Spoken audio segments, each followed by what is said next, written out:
Pekný piatok, priatelia. V kalendári máme 26. apríl a pred nami je víkend plný zážitkov a hlavne dobrého futbalu, ktorý sa pýta na tiket.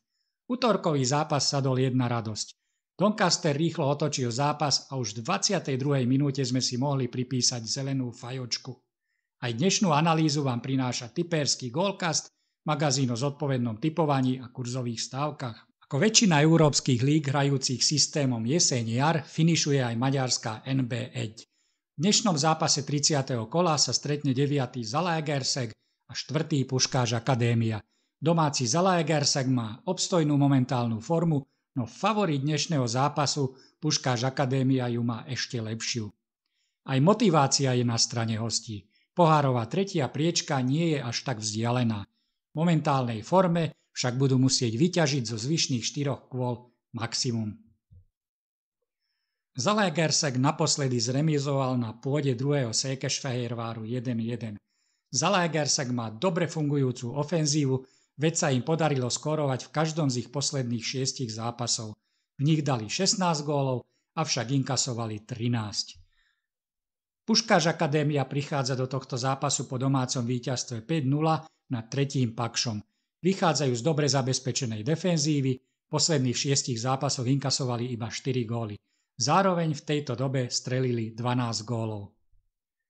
Vzájomné zápasy sa vyznačujú vyrovnanosťou. Od roku 2022 sa odohralo 6 zápasov, pričom Zalaegerszeg vyhral 2 zápasy, Puškáš Akadémia 2 zápasy a 2 sa skončili remízou. Celkovo v týchto zápasoch padlo 10 gólov, pričom 5 z nich strelil Zalaegerszeg a 5 Puškáš Akadémia. Nie je to vysoký priemer, iba 1,67 gólu na zápas. Na teraz posledný vzájomný zápas z februára 2024 na pôde Puškáš Akadémia skončil víťazstvom Zalaegerszegu 0-1. Ani jeden z tímov nehlási zranenia ani absencie. Zalaegerszeg si s veľkou pravdepodobnosťou zachová prvoligovú príslušnosť, nemá teda dnes nejakú extra motiváciu. Kožu však lacno nedajú, veď pred vlastným publikom strelili gól v 13 zápasoch v rade. Puškáš Akadémia finišuje 3 víťazstvami v šnúre a vyzerá to tak, že dnes by mohli pripísať ďalšie 3 body. Skúsim však viac ako 2,5 gólu v kurze okolo 1,85. Pod 1,75 už nebrať. Priatelia, na dnes sa lúčim, teším sa na ďalšiu analýzu. Zatiaľ sa majte famózne, užite víkendu v zdraví a v pohode. Zatiaľ čaute.